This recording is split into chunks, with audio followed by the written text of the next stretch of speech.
sekarang yang aneh, ada yang terlihat seperti terbuka. Baik gitu. Tapi ternyata hatinya berpenyakit. Nah, penyakitnya ini berbeda dengan penyakit-penyakit yang kufur tadi, penyakit-penyakit yang fasik tadi. Yang ini lebih kronis sifatnya. Karena tidak nampak secara langsung dari perilaku. Kalau yang kufur nampak langsung dari perilaku. Ya, penyakitnya dari fahsya misalnya, muncul apa? Pornografi, nonton gambar-gambar yang tak bagus, video-video yang buruk, yang itu pornografi itu akan membawa kepada tingkat yang lebih serius. Bahkan nanti ke LGBT ini riset. Dari riset ini nanti. Jadi kalau dari mohon maaf tuh pornografi itu candu yang sangat luar biasa. Itu pornografi itu lebih bahaya dari narkoba. Narkoba aja sudah bahaya, ya, apalagi pornografi. Naik nanti itu pengantar kepada LGBT, itu yang paling bahaya. Ke atasnya lagi. Nah, ini teman-teman sekalian, itu fahsya. Kata-kata kotor, jorok dan sebagainya. Ya, mencuri, membunuh, merampok dan sebagainya itu mungkar. Nah, perbuatan fasik, penyimpangan itu karena sifat-sifat tadi, fahsya dan mungkar. Nah, munafik itu samar sifatnya. Ya, kalau fahsya dan mungkar itu membentuk perilaku. Orang maling kan mencuri, kelihatan perilakunya ada. Tapi kalau munafik itu perilakunya kayak baik, sikapnya baik. Padahal kebaikan itu dibangun oleh sinyal-sinyal yang kotor dari nafsunya. Itu penyakitnya, penyakit yang sangat menarik. Berbeda dengan penyakit-penyakit biasa. Apa di dalamnya? Seperti riya misalnya, hasad misalnya, ya hiqd misalnya, dengki, dendam, riya, sum'ah dan sebagainya. Ini penyakit-penyakit seperti ini. Berbeda dengan penyakit yang ini. Nah, riya ingin kelihatan pamer, ya, ingin kelihatan dermawan. Dermawannya bagus tuh, dermawan bagus, ya, bagus dermawannya. Cuma ingin kelihatan dermawan, jadi nggak bagus. Jujur bagus, ingin nampak seperti orang jujur, jadi nggak bagus. Sabar bagus, ya, tapi ingin kelihatan oleh orang seperti orang sabar, itu nggak bagus, ya kan? Ya, bersikap baik pada orang karena hartanya itu bagus, karena jabatannya bagus, hormat pada mereka. Tapi kehormatan yang diisi oleh perasaan iri hati itu nggak bagus. Hormat, ya maaf, ya di wajahnya ada senyuman, masya Allah Pak, Bapak itu luar biasa, bisa punya jabatan seperti sekarang. Cuma di hatinya, mudah-mudahan Bapak besok kehilangan jabatan. Itu hasad, keinginan meruntuhkan kenikmatan diperoleh orang lain. Itu hiqd. Ini bahaya. Itu yang disebut dengan sifat-sifat ini melahirkan sifat nifak yang membentuk munafik. Tipikal golongan ketiga. Jadi orang munafik itu sama-sama yang ingin saya sampaikan punya penyakit di hatinya. Punya penyakit di kolbunya. Ya, penyakit yang melahirkan dampak kepada fisik disebut daun. Penyakit yang melahirkan dampak kepada jiwa, sumbernya dari kolbun disebut maradun.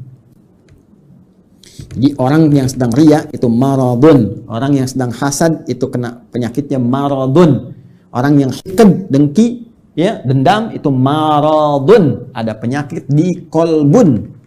Kalau satu orang, kalau banyak orang, ya, maka jamak bentuknya dari kolbun jadi kulubun, ya, di kulubnya ada apa? Ada maradun. Karena itu kalau ditanya kemudian, kenapa orang munafik itu bermasalah imannya? Kenapa dia menipu dirinya sendiri? Di ayat 9, ya kan? Kenapa dia mencoba menipu Allah dan orang beriman? Padahal tanpa sadar dia menipu dirinya sendiri. Karena di kolbunya ada maradun. Karena di kulub mereka kalau banyak. Karena munafik menular. Kalau banyak orangnya di kulubun. Ya, di kulub hati-hati mereka itu ada penyakit maradun. Maka dijawablah dari pemaparan ini. Turunlah kemudian, perhatikan, ya, pernyataan tegas dari Allah Subhanahu wa taala yang mendasari pemaparan yang telah diuraikan tadi, ayat 10. Fi qulubihim marad. Fi qulubihim maradun. Ini fi qulubihim marad. Yang paling menarik di ayat ke-10 ini, yang Allah tekankannya tuh yang ini, khabarnya. untuk menjawab pertanyaan di ayat 8-9 tadi. Ketika Anda bertanya, kenapa sih orang munafik ini imannya bermasalah? Ya, masalahnya apanya sebetulnya? Kan kelihatannya seperti orang baik. Di mana letak masalah di imannya? Maka Allah tekankan, hei, masalahnya di hatinya itu loh ada persoalan. Di jiwanya. Ada masalah besar di hatinya yang nggak sama seperti orang normal. Ini orang nggak normal, kelihatan baik tapi hatinya berpenyakit. Kan? Ya, ini yang ingin ditekankan. Di persoalan utama orang munafik itu ada pada jiwanya. Ini kembali ke sini tadi ini. Ini yang sedang dikuasai oleh setan dengan penguasaan yang sangat dahsyat sehingga nggak nampak seperti orang-orang fasik, nggak kelihatan seperti orang kafir yang menutup diri, yang jelas perilakunya. Ya jelas nih, arahnya jelas. Ini samar kelihatannya. Kenapa? Karena ada bahaya di sini nih. Dan bahayanya apa? Jenisnya. Anda bertanya lagi, apa ya Allah jahat? Jenisnya apa? Bahayanya apa? Penyakitnya bagaimana? Marad nih. Fi qulubihim marad. Nah, ini ada penyakit-penyakit samar yang nggak nampak secara langsung, nggak kelihatan. Ya, nggak kelihatan, tapi lewat perilaku itu bisa terdeteksi. Nanti yang bisa melihatnya adalah nilai-nilai keikhlasan. Benar nggak nih? Saya mau menyumbang Pak untuk renovasi masjid. Kelihatannya di sini ada renovasi. Oh iya Pak, Masya Allah, Alhamdulillah. Sampai sini masih bagus. Berapa Pak kebutuhannya? 5 miliar. Nggak usah. Biar Pak, nggak usah buka sumbangan. Biar saya aja yang nyumbang. Kan? Sampai sini masih bagus. Benar Pak? Iya nggak apa-apa. Ikhlas Pak karena Allah. Bismillah. Nih 5 miliar. Tapi mohon Pak ya, nanti pas Jumatan dikasih tahu bahwa saya mengatasi semuanya ini. Kalau perlu di akun Bapak sebarkan dari Sabang sampai Merauke. Nah, mulai muncul. Jelas ya? Nah, ini hal-hal demikian. Nanti kalau ini dikuasai terus, dipelihara terus, maka mulai nanti muncul tindakan-tindakan anarkis dalam kehidupan. Terbawa nanti. Mula-mula nggak enak fisik. Ini penyakit munafik ini berbahaya. Marad itu lebih berbahaya daripada da. Ya, pusing karena penyakit fisik. Ya, telat makan, asam lambung naik, pusing dan sebagainya. Itu obatnya obat fisik. Dawa, minum sesuatu, ya enak, nyaman, dah selesai. Tapi karena munafik, ini bahaya. Pusing karena ria, repot tuh. Obatnya nggak ada di rumah sakit. Ya, silahkan datang ke rumah sakit, konsultasi pada dokter spesialis. Saya pusing dok. Di mana Pak? Hampir semua keadaan kepala saya, depan, kanan, kiri, belakang pusing.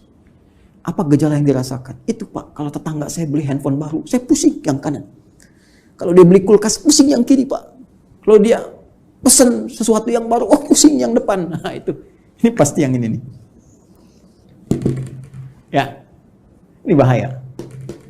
Fazadahumullahu marada. Kalau dia nggak taubat, terus dipelihara, dikoleksi, apalagi dihiasi oleh setan dengan hiasan-hiasan fatamorgana, ya, nanti dapat ini loh, dapat itu loh, ya, terus dikemas seperti Abdullah bin Ubay bin Salul, ingin dapat kedudukan di Madinah, terus dia pura-pura, ya, beriman. Ya, supaya dapat simpati. Terus pakai pakaian seperti orang beriman supaya dapat perhatian-perhatian, dekat dengan Nabi, tapi di belakang merencanakan hal buruk.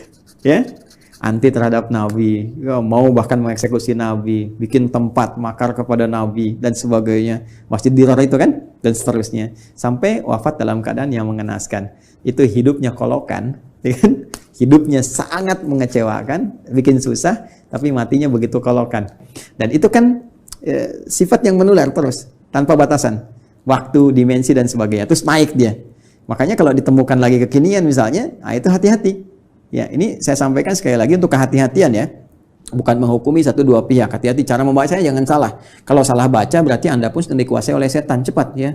Dan saya berdoa mudah-mudahan Allah membersihkan hati kita.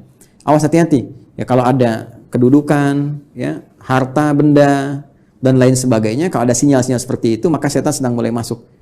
Sekali lagi saya sering katakan, ini musim-musim pilkada, kalau nanti ada bisikan-bisikan nih, wilayah pemilihnya banyak Islamnya nih, kamu pakai kerudung aja, untuk menampakkan aja kamu dekat dengan mereka. Kalau perempuan, kamu pakai peci deh, kalau bisa pakai jubah, datang ke pesantren begini, kamu untuk nampakkan aja, supaya kamu dapat pemilihnya. Ah, itu hati-hati setan tuh. Katakan pada jiwa Anda, kamu jangan main-main dengan setan. Bilang aja, kamu set, jangan main-main, kamu ingin men-set saya. Jangan main-main dengan setan, gitu kan? Kalau saya mau muslim, saya jadi muslim yang sesungguhnya. Saya pakai peci-peci beneran. Bahkan ini menjadi momentum saya untuk bertobat kepada Allah. Kalau saya dipilih, saya akan jadi pemimpin yang benar. Ya, saya akan dipilih pejabat yang benar. Jadi muslim yang benar. Nah itu. Ya. Pun demikian, hati-hati kalau sedang bermasalah, Ya, nggak pernah bersentuhan dengan jilbab, nggak pernah bersentuhan dengan peci, dengan tasbih, tiba-tiba tertangkap di persidangan, bawa tasbih, bawa peci, bawa ini.